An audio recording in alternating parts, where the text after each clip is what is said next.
to Open School of Business. I am so happy you guys on YouTube and also listeners on Spotify started interacting with the podcast through the new Spotify feature, the Q&A and the polls. So thank you so much for that. And I really want you to keep doing that and sending me messages and sending me questions. And please rate, review, and subscribe to our channel. We're going to have even more exciting speakers every week. Today, I have Brooke Yoham. She is the CEO and the founder of a great app that's going to take all your gift cards and you will be able to manage them through your phone through the app that this company made, and it's called Gift Pocket. So what is really exciting about this is that Brooke has founded this company when she was only 12. And today she is the student at the Boston College, and she is still going really strong with her enterprise, with her startup. And today we're going to have a conversation about how she did it as a teenager and what's to come for this great startup. So Brooke, welcome. And I'd like to start you off with a question. How hands-on are you with your company, and what are you doing that is recent for the app?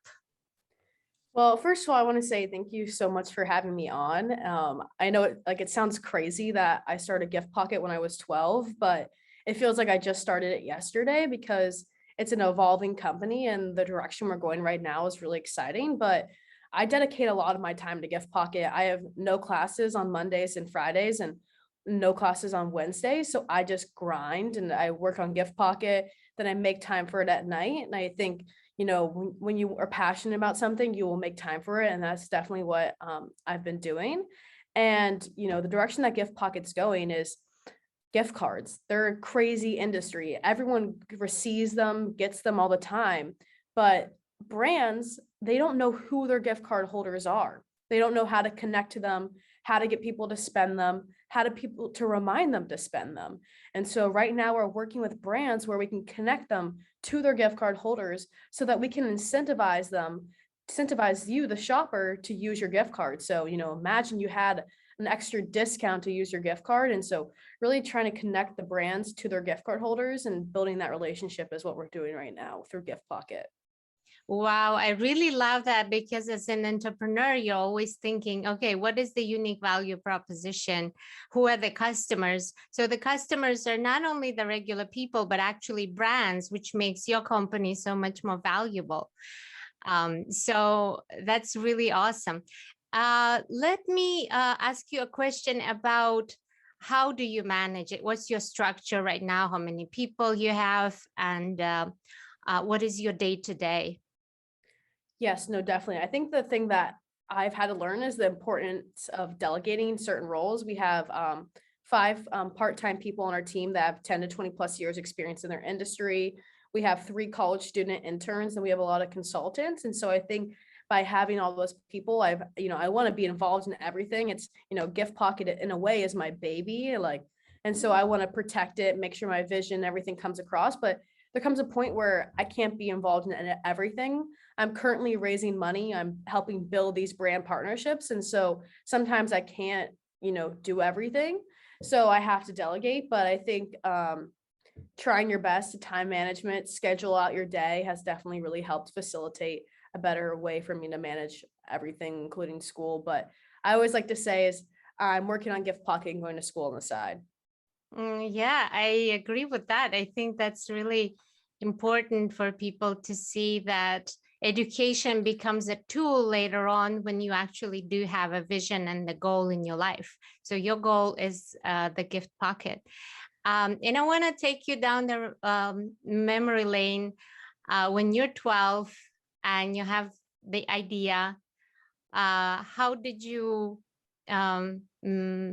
start thinking about it, talking about who were the instrumental people in your life that helped you to go through with the idea and actually make it a real thing. Yes, for sure. So I think entrepreneurs are born. I think a small percentage of entrepreneurs can be taught, but I think a lot of entrepreneurs are born. And when I was 5 years old, I wanted to have a lemonade stand. I didn't live on a busy street, so I wanted to put on the busy street. I did it on the hottest day of the year. I passed out flyers. I think just my mindset and how I wanted to frame, selling lemonade was just the beginning of my entrepreneurial journey. And I always wanted to solve problems. I hated when people tell me no, and I always want to be told yes. And every single Christmas, my grandfather would give me gift cards to stores for 30-year-old women. And I was like, Grandpa, like, I just want a Target gift card. He would never give me a Target gift card. And so I would try to sell my gift card that he gave me to my mom. And she told me no. I was like, are you kidding me? I want to get rid of this gift card and I can't. And so I need to solve this problem. And Inspire Gift Pocket, I always have gift card. I have a ton of other gift cards that I do like, have them all on my app, but I get a gift card I don't like. I can exchange it, get rid of it. Don't have to worry about my mom not buying it off me because I can just sell it through Gift Pocket. And then I always have my gift cards with me. And I think being an entrepreneur and why most people become an entrepreneur is because they're sick and tired of facing the same problem over and over again. And they want to be the one to solve it because they don't think anyone is either solving it or is going to solve it the way that they want it to be solved. Yeah, that's amazing. It's really a great story about how you said that you were a born entrepreneur, and that you had a problem, a real problem, that a real person faced. So when you had the idea, how did you go about actually building it? Because when you're 12, I don't know if you took up programming, but there's another array of UI UX and the design and a whole bunch of things that you need to figure out as a 12-year-old.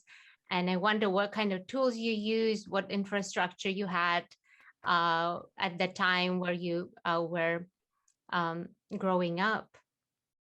Yes, definitely. When I came up with the idea of Gift Pocket, I thought apps were made in days. I had absolutely no idea what computer science was. Well, that's far from the truth.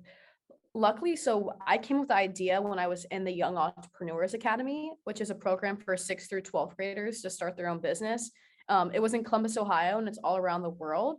And I wanted to solve get a gift card problem, created a product. I won the competition, and at the end, there was people from Rebel and Ventures, which is a venture capital firm, but also an innovation hub in Columbus, Ohio. And they took me on as an engaged client. And Mike Blackwell, he's on my board, and he's an awesome person, but he's a very big product person. And I wireframed, I planned out the flow of the whole entire app for about a year and a half or so, working diligently on like, how's it going to work? How's it going to flow? And then I met with developers, and they connected me to the right people and the right designers. And I think when you have a good idea and you're connected to the right people, you will find the way to develop that to make it possible.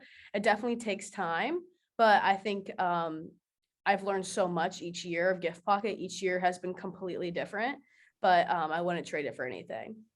Yeah, that's really awesome. I'm really glad that you had the opportunity to actually go to an academy for young entrepreneurs. So did Michael also invest in your company at that point?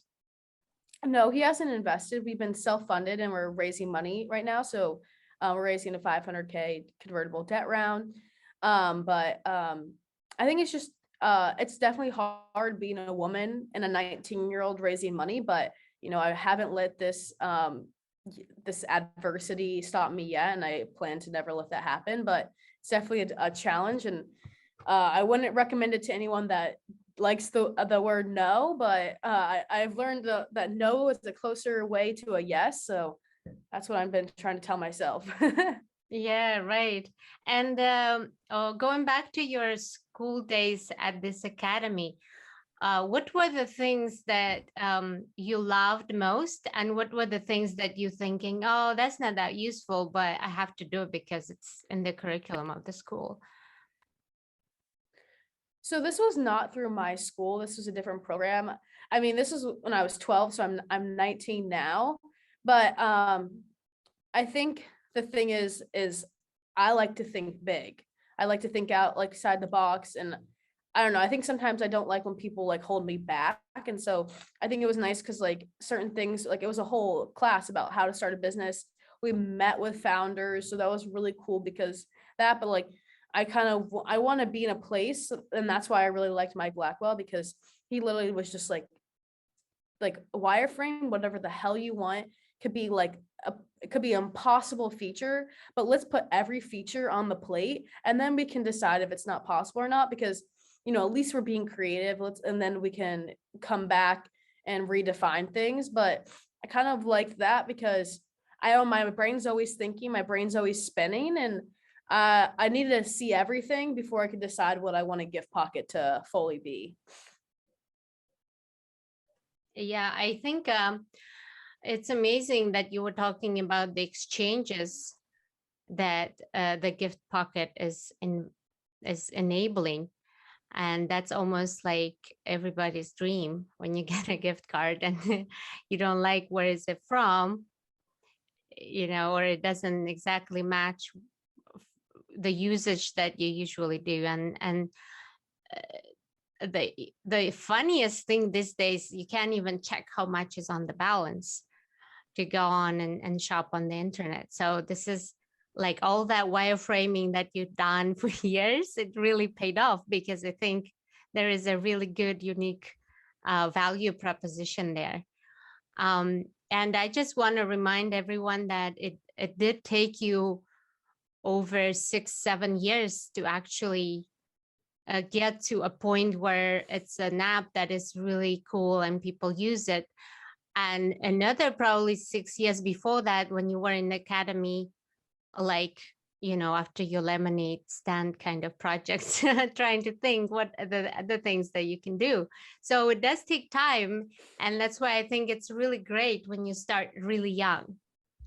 Yeah. And, you know, And you I think can go another on. thing, yeah, so I Mhm. think another thing too is like when I came with the idea of gift pocket, like cash and credit cards were still heavily used like just by themselves. Now digital payments are a huge space, and paying from your phone, paying from like online. And so I think sometimes the world isn't ready for your product when you first come up with it, but doesn't mean you can just, you should never do it. If you think about it, I don't know if you've seen Squid Games, but the script was written for it in 2008.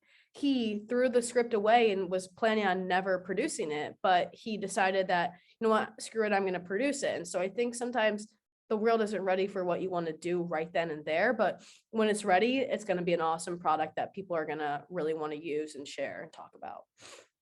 Yeah, I agree with that. I think definitely now is the real time for it. And a lot of people are looking for those alternatives. So to talk about the alternatives, what is your horizon for competitors look like?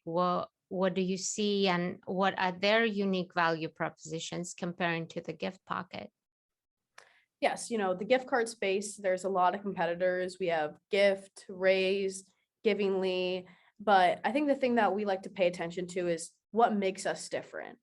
All of our competitors focus on the people who buy the most amount of gift cards, which is the moms and the parents and the coupon collectors. But who receives the most amount of gift cards?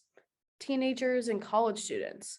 We want to help those people with gift cards, and we want to help them know where the gift cards are, exchange gift cards, and connect to the brands. And so we're doing these really cool college activation strategies with where we partner with brands and do where we do different things with college students. And can't give all that away because it's not fully finalized yet. But I think our strategy of working with college students and how we talk to brands is different. And we want to be the place that you buy all your gift cards for your college student, because that's the only place to buy them. And I think there's, awesome that we have competitors in the space, because we can learn what they're doing and do it better, or learn what they're not doing and make sure we have it. So I think competitors are just a reality of starting a business in today's world. But I would never let them stop you unless, if you unless you look at a company and you're like, this is literally perfect. which I think there's no perfect company out there. So I think you have to look at a company and how do you do it better and how do you gain a market share. Oh, wow, awesome. I really love it because when you have competitors, it means you're validated that your market is real. And you just nailed about the customers that they're focusing on. It's so true. You can find gift cards mostly in grocery stores, anywhere that, high traffic for kids and moms. But again, what do you get is a very difficult to use tool for a student college. I mean, college student. What is it with me today with the Yeah. college and the student words? So it's really amazing. I love that. And Yeah, no, yeah, no, I think the yeah, thing that makes us different is we want to have every single brand on Gift Pocket. We love the Targets, we love the Chipotles of the world, but my favorite brand is my local coffee shop here on campus.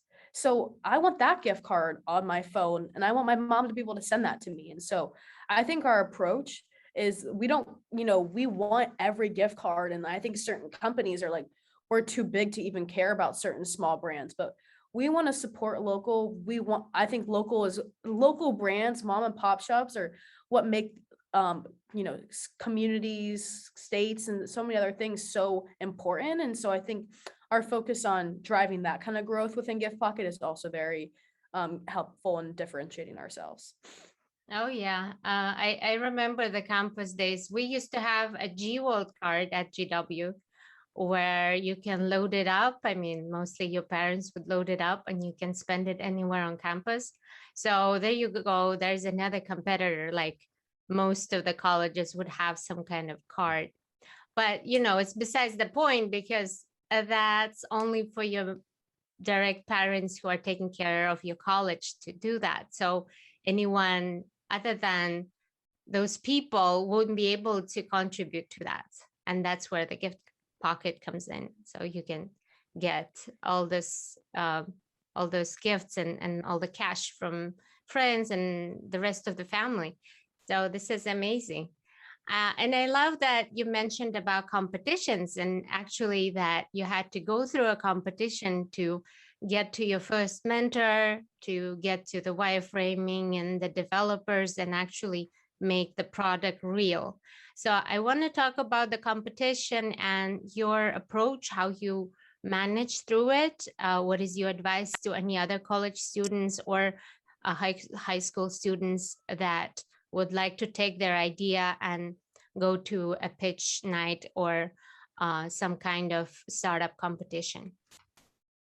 Yes, definitely. I've participated in a ton of pitch competitions and sharing an idea. And I think the thing that I've realized the most right now is when you go to those competitions, you either have anywhere from 60 seconds to 5 minutes. And so they need to see the vision and the potential in that short period of time. You don't have time to talk about stuff, dilly dally, like get to the point. What are you doing? How are you going to do it? And how are you going to do it different? And how are you going to stand out? There's, tons and tons of businesses were started during the pandemic because people lost their jobs and needed to find a way to, overcome their situation. And so I think, how are you going to stand out? And I think I think the thing is sometimes I'm like, I think everyone knows my company, but they don't. And so I kind of go in with that preconceived notion, but they don't. And so you need to share it quickly and then get to the vision, because especially when you're meeting with like VCs and those type of people, they just want to see where's the money, where's the growth, and where can they make this profitable. And so I think, you don't have to be profitable right now, but like, how are you going to get to that path? And why should they believe in you? Why should they believe that you're that person that can make that product successful? Wow, yeah. I can see that. I can see that already. Like the pace of the speech that you have, the confidence you project, and the passion you have for what you're doing, the conviction. It comes across even for the podcast. It's just amazing. The energy and the passion you bring. I'm loving it. And I think that's one of the things that made you successful. And I'm kind of curious about your opinion of how it came about. Like, okay, you were born entrepreneur when you were 5, you were doing like lemonade stands and things like that. But still, there has to be a certain circumstances or some kind of surrounding that influence you. You know, it could be negative where you had to push back, or it could be positive where it was nurtured. But I'm kind of curious to see, because I always been into that kind of research about how the first 5-7 years of people's lives make a whole bunch of impact into who they become as people, and not necessarily about the profession, but their whole attitude about life, how they take things, how they're resilient. So I'm just curious about that. Yeah, no, I've really struggled with the idea of like, are entrepreneurs born? Are they made? And I don't think there's a right answer to that question. I at the beginning of this year, I was like, everyone, if you're an entrepreneur, you're born an entrepreneur. But I think there's potential that they can be made. And I think, like you kind of were saying, the 5 to 7 years are super pivotal. Both my parents are entrepreneurs. My uncle's an entrepreneur. My grandfather's an entrepreneur. My mom owns her own business, and it is in a quote unquote position of power. And I think I never really took that for granted, but like I should, like it's crazy. Like not many women are in her shoes, and like I always thought I could do whatever I want because she was doing what she wanted. She was making a name for herself. She was winning awards. And I think by seeing my mom in those positions, I never doubted that I couldn't be like that. And I'm taking this class this semester at Boston College, and we're having a bunch of it's a technology class. We meet with a bunch of founders and venture capitalists, and a lot of the founders are male. A lot of the venture capitalists are male, and I think I'm been so shocked. I've been honestly very upset because I was like, I think it's because, and I don't, not that it's awesome these men are doing great things, but women could be doing equally as well in those positions. But I think it's sometimes due to the fact that we don't believe that we can be in those positions. We don't see ourselves in those positions like a someone similar, that we don't even think that's an option. And so I'm very fortunate to have had a mom and my dad who supported me and never once doubted that I could do whatever the hell I wanted. And it makes me really upset because I want to continue to do that for other women, because I'm just shocked like how dominated certain fields are by men, and how much like women have troubles in this world that I didn't even think should exist. And so I definitely agree. I think those first 5 to 7 years are pivotal. But if you can immerse your child into a way that they don't even think certain things are going to limit them, is super awesome. And I hope to do that for my kids, and hope to help kids that aren't even mine to believe that they can do whatever they want. Yes, I believe so. And I think family is so important, having those role models and having the support. But, even when you don't have the support, you can always find the support elsewhere. And right now, there's so many um, free resources to look into to start honing your skill and apply to things and apply to competitions and go into free education, sometimes paid education. But the main thing is to have the desire. So I'm hoping with this podcast, I'm also sparking some desire in young entrepreneurs to actually go that route, and in corporate professionals to finally leave the job that is not bringing joy, and take that courage to start their business that they're really passionate about. So I'm really happy that we met, and when I have an opportunity, I could maybe come up with organize like a little chat for my students at the Innova School of Business. I'm teaching the teens on the steps of how to open the business, what are the areas of their passion to really find their own way. So I'm happy that you shared your journey today with us, and it's been a great story. And I see that you're living an exciting life. Um, So I'm now would like to talk about the future. How do you see your Boston College education, integrated with your business? Where do you see yourself in the next 5 years? That's a difficult question because I'm a big like future person, but then like when you have to like sit down and think about it, it's like I don't want to predict the future, because if you predict the future, then will it happen or not? But I think the thing is one of the awesome things about Gift Pocket is our target demographic is college students. Who am I? A college student.